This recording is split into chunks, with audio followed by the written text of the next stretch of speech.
We're beginning automatic transmissions.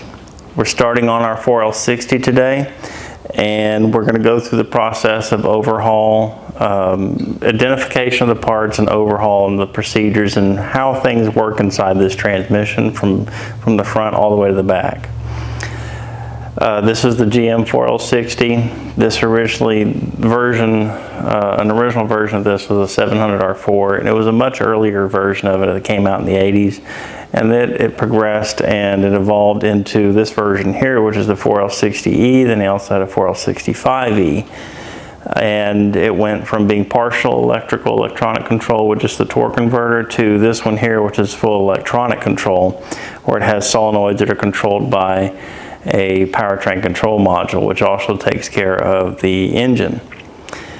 Now, this transmission was probably out of a Tahoe or a Suburban or Chevy 1500, and it doesn't matter. I don't have the history on this transmission. So the best thing to do if you are to rebuild a transmission is knowing the history of the transmission. If you're the one diagnosing it, you want to diagnose it as much as possible before you pull the transmission out to figure out exactly what you're going in and looking at specifically. Because when you have this thing spread out on the table, sometimes it's very difficult to identify exactly what parts are at fault. Now, our process here, we're going to follow pretty much the workshop manual. And for the video, I want to start off with the tools that are required on this engine, or on this transmission overhaul. I've got the tools laid out here on the table, and we're going to go ahead and go over those. After that, we'll come back to the transmission and talk about the specifics on the external components.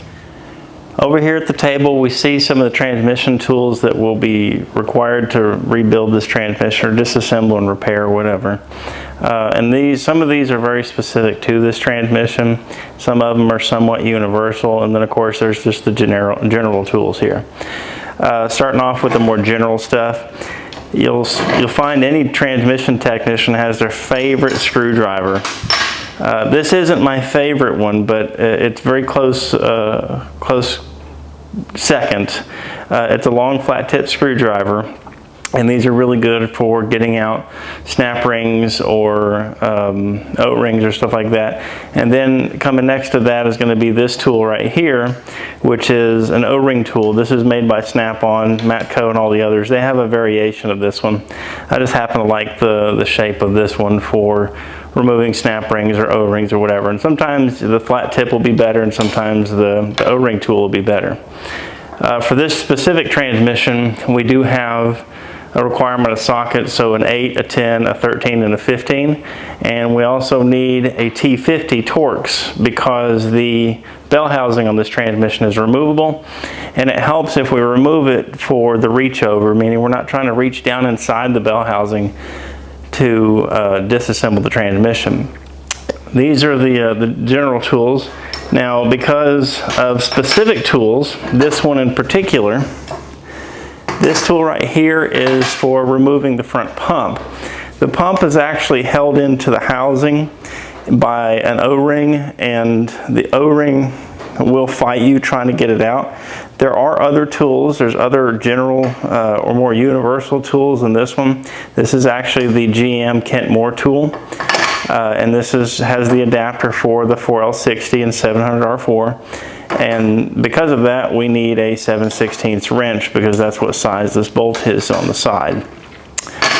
The next tool, which is really a convenience item because you can do the transmission disassembly and reassembly without this one, but this tool here is designed to hold the output shaft, because when we use this one, which is just a pair of snap ring pliers, to remove the snap ring on the output shaft, if you didn't support it, the output shaft would fall and hit the floor if the transmission were vertical. So this special tool right here is designed to bolt on to where the extension housing bolts go into the rear of the transmission case, and this slide bar slides up and it just holds the output shaft in place. So this is a specific one for GM. And we come to this one here, and really there's two variations of this next set. We have this one here, and then we've got this one. This one is a specific GM tool part number, and it can be used on a lot of different things. And this one here, these do pretty much the same thing, but they have certain capabilities that one may not have and the other might. So they are for clutch return spring compressing. Whenever we disassemble a clutch, we have to get out the return spring, which is held into the transmission clutch drum or into the case. It's held with a snap ring. We can't just take that snap ring out because that snap ring is holding back spring pressure.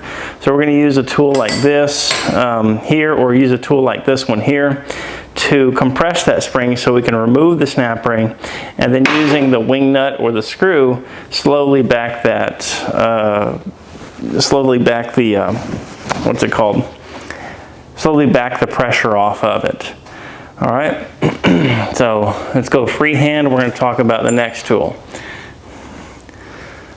So the next tool is not a requirement, but it does make things so much nicer.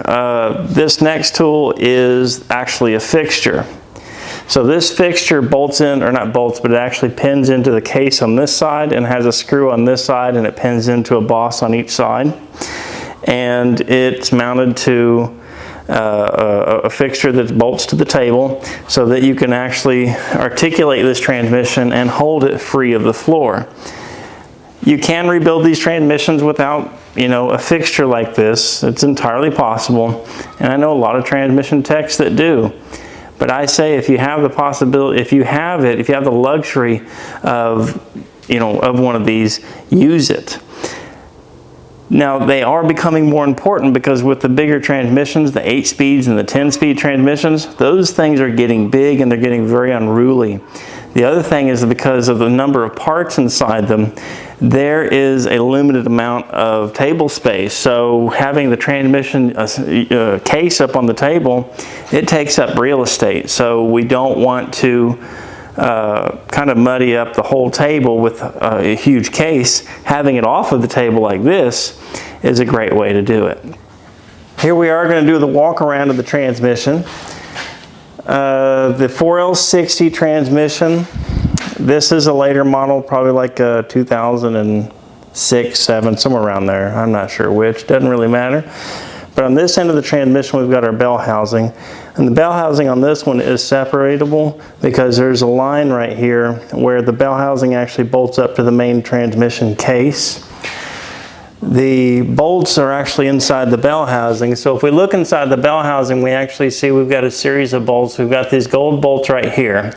And there's 1, 2, 3, 4, 5, 6, 7 of those. Those hold the pump in, so we don't take those out initially. To get off the bell housing, we have these bolts, which could either be a Torx bolt or an older, it's a 4-pronged fastener. But we do have the socket in the tool room you can check out to get the bell housing off. But you take off these bolts around here.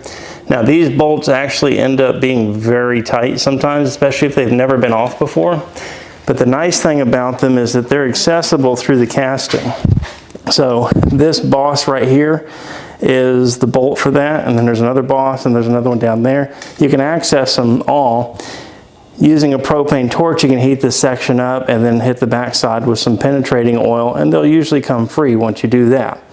But that's the bell housing. Once we take it off, the transmission gets that much shorter. Of course, we've got our dipstick right here. I went ahead and left it on so when we get the pan off, we can actually see where the dipstick goes down inside the transmission pan.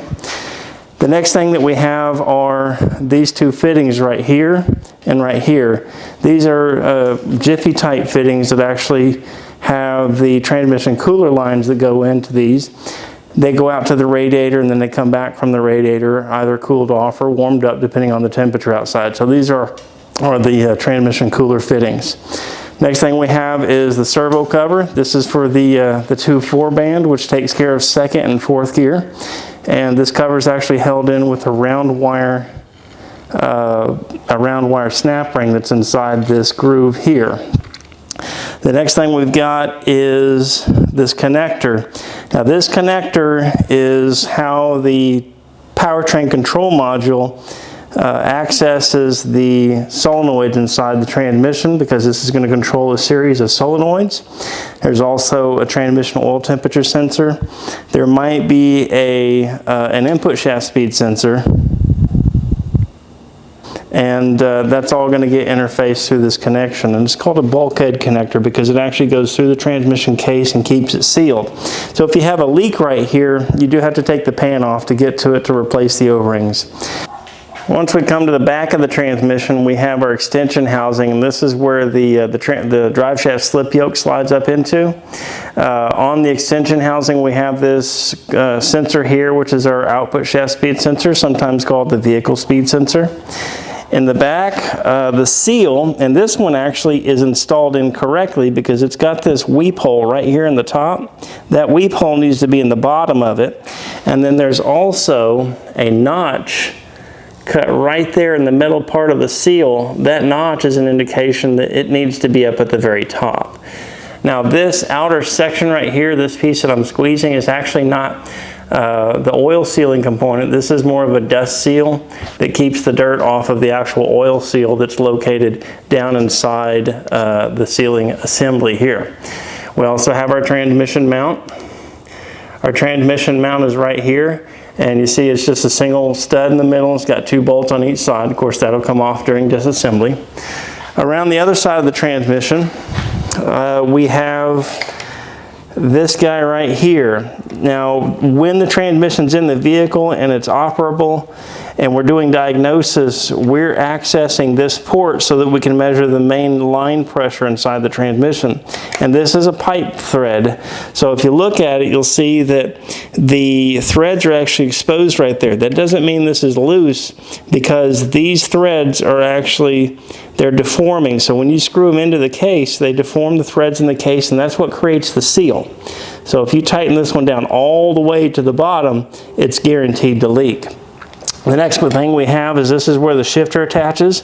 We have our manual, what's the transmission brain sensor.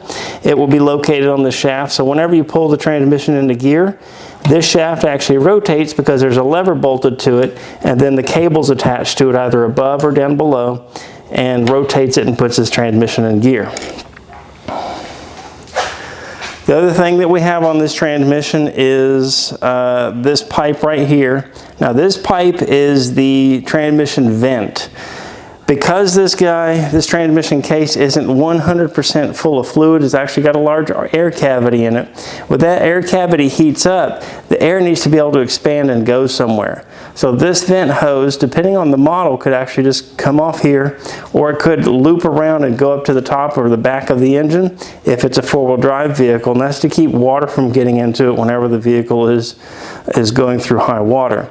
But this vent is pretty important. If it becomes blocked, whenever the transmission gets up to temperature, fluid will either come out of the dipstick tube, or it will come out of this seal in the front of the transmission up here, and it'll actually cause the fluid to belch out. Now, if we look underneath, we have our transmission pan. This one right here is just a sheet metal pan. Some of them nowadays are plastic or glass-filled nylon. It's held together, or held up there, with a series of 13mm bolts. And inside this transmission pan, we have the valve body and also the filter, which is a pickup tube for the front pump. All right, and we'll end this off in the front end. So in the front of this transmission, we have what looks like 2 shafts. So we have this shaft here, and then we have this thing that looks like a shaft. Now this front shaft actually turns, and it is supposed to be difficult to turn. Some of them will be easy to turn one way and difficult to turn the other. But this shaft does turn because it's the input shaft. This piece right here is not really, it's not a rotating shaft. This piece right here is called the stator support, and it's actually mounted to the pump, which is then bolted to the case. So this one never rotates. It's there to support the stator inside the torque converter. So we have our input shaft and our stator support. Now since we're here, I'm going to go ahead and remove this O-ring for the torque converter clutch, because it makes it a little bit easier to pull the shaft out, or pull the pump off the shaft whenever we're starting disassembly. So I think that's the end of the tools and the walk around about the transmission.